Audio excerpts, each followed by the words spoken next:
Hello दोस्तों, स्वागत है आपका मेरे यूट्यूब चैनल स्टडी अड्डा में। और आज हम वैदिक काल के बारे में पढ़ेंगे। तो चलिए शुरू करते हैं। तो हड़प्पा सभ्यता के पतन के बाद सिंधु प्रदेश में आर्यों की एक नई सभ्यता का विकास हुआ, जिसे वैदिक काल कहते हैं। तो कौन से प्रदेश में? सिंधु प्रदेश में। और किसकी नई सभ्यता थी? तो आर्यों की।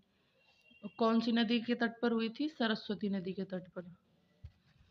और इसके निर्माता थे आर्य। और निवास 1786 में विलियम जोन्स ने आर्यों का निवास यूरोप माना। तो 1786 में विलियम जोन्स ने आर्यों का निवास यूरोप माना था। तिलक जी ने इन्होंने माना कि आर्य उत्तर ध्रुव से आए हैं। तिलक जी ने माना कि आर्य उत्तरी ध्रुव से आए हैं। आगे मैक्स मूलर ने माना कि मध्य एशिया से आर्य आए हैं। और दयानंद सरस्वती ने माना कि आर्य तिब्बत से आए थे। मैक्स मूलर ने माना कि आर्य मध्य एशिया से आए थे। और तिलक जी ने माना था कि आर्य उत्तरी ध्रुव से आए थे। और दयानंद सरस्वती जी ने माना कि आर्य तिब्बत से आए थे। तो वैदिक काल का विभाजन। तो देखते हैं वैदिक काल का विभाजन। पूर्व वैदिक और उत्तर वैदिक। तो वैदिक काल का विभाजन दो भागों में हुआ, पूर्व वैदिक और उत्तर वैदिक। तो पूर्व वैदिक में समय सीमा क्या थी? तो पूर्व वैदिक का जो समय था 1500 से 1000 था। और उत्तर वैदिक का जो समय था वो 1000 से 600 BC था। तो अब पूर्व वैदिक के बारे में देखते हैं। पूर्व वैदिक। तो आर्य अपने निवास हेतु सर्वत्र सप्त सिंधु शब्द का प्रयोग करते थे। सर्वत्र सप्त सिंधु शब्द का प्रयोग करते थे। तो सप्त सिंधु का क्या मतलब है? सप्त सिंधु का मतलब है 7 नारियों का समूह। 7 नारियों का समूह। आगे नायक का क्या मतलब है? तो नायक का मतलब है इंद्र। और इसकी क्या विशेषता थी वैदिक काल की? पूर्व वैदिक काल की क्या विशेषताएं थी? तो इसमें वर्ण व्यवस्था थी। तो पूर्व वैदिक का पुरुष सूक्त समाज 4 भागों में बांटा था, 4 वर्गों में बांटा था। इसमें ब्राह्मण, क्षत्रिय, वैश्य और शूद्र आते थे। तो ब्राह्मण में कौन कौन आते थे? ब्राह्मण वर्ग में आते थे शिक्षक, पुजारी, ज्ञानी वर्ग, जो ज्ञान का प्रचार और प्रसार करते थे। यानी कि ब्राह्मण वर्ग में जिन लोगों को लेते थे वो थे शिक्षक, पुजारी, ज्ञानी वर्ग, जो ज्ञान का प्रचार और प्रसार करते थे। अब क्षत्रिय वर्ग में कौन कौन आते थे? तो क्षत्रिय वर्ग में योद्धा, शासक और प्रशासक, जो राज्य की रक्षा करते थे। मतलब राजा और उसकी जो सेना वगैरह थी वो सब आते थे क्षत्रिय वर्ग में। और वैश्य में किसान, व्यापारी, पशुपालक, जो अर्थव्यवस्था और वाणिज्य में शामिल थे। अब शूद्र में कौन कौन आता था?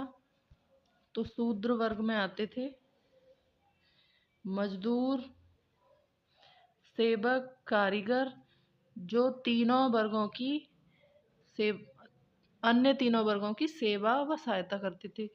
मतलब जो शूद्र वर्ग में आते थे मजदूर, सेवक और कारीगर, वो बाकी तीनों वर्गों की सेवा किया करते थे। आगे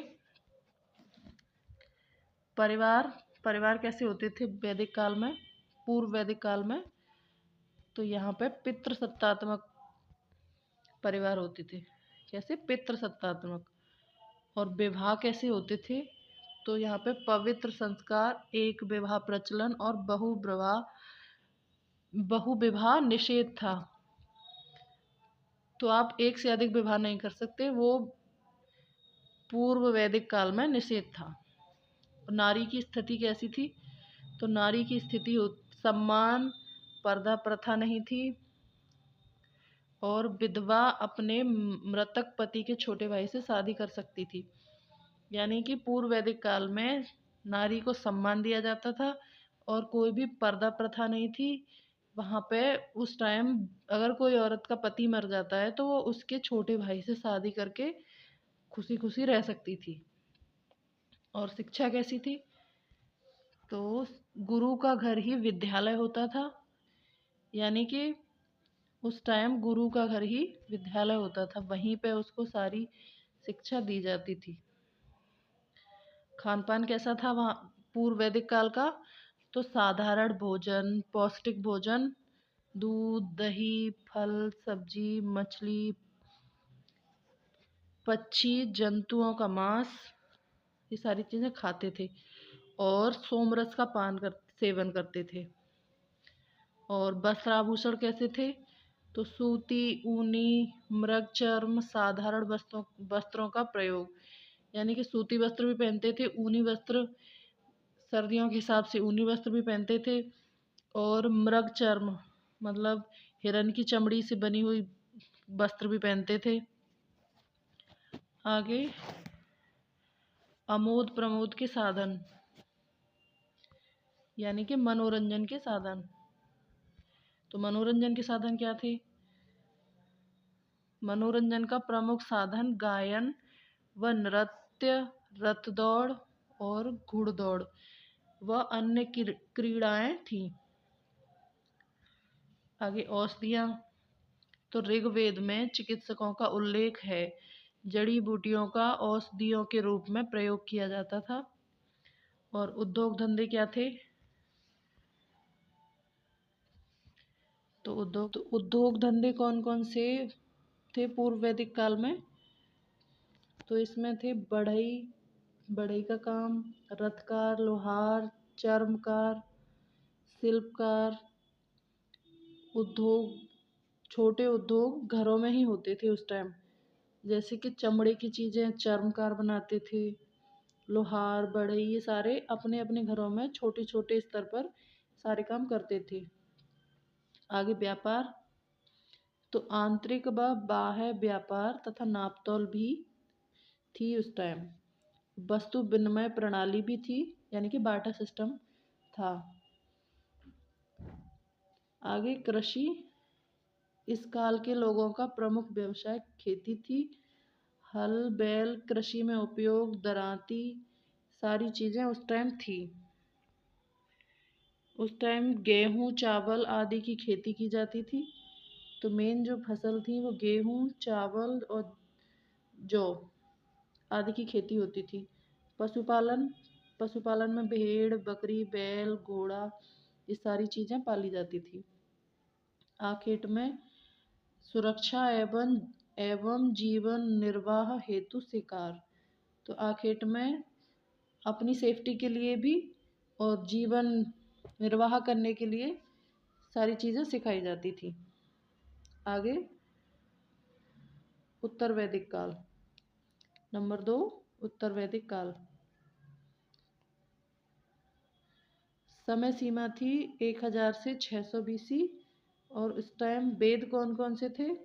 तो सामवेद, अर्थवेद, यजुर्वेद उत्तर वैदिक काल से संबंधित हैं।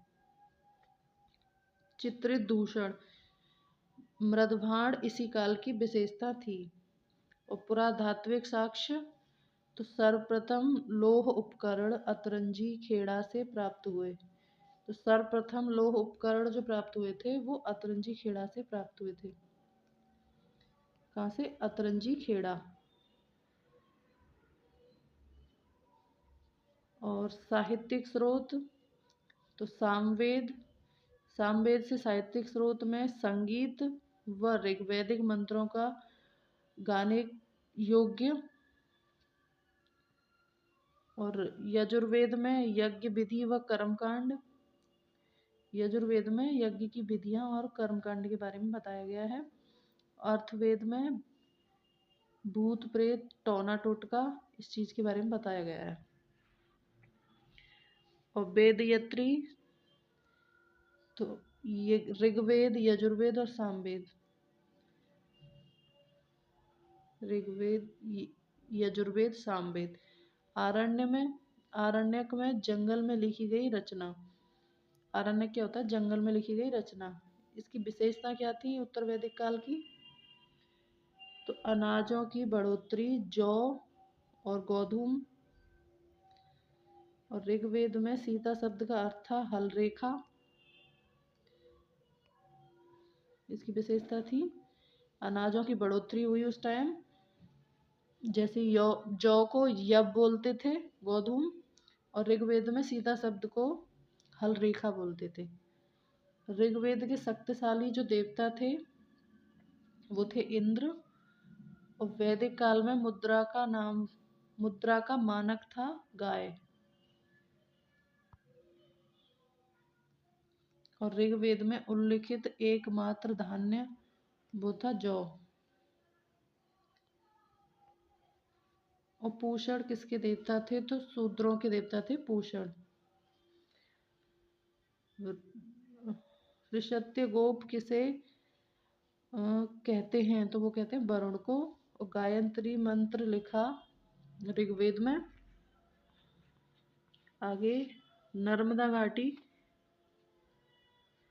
आखेटक और संग्रहण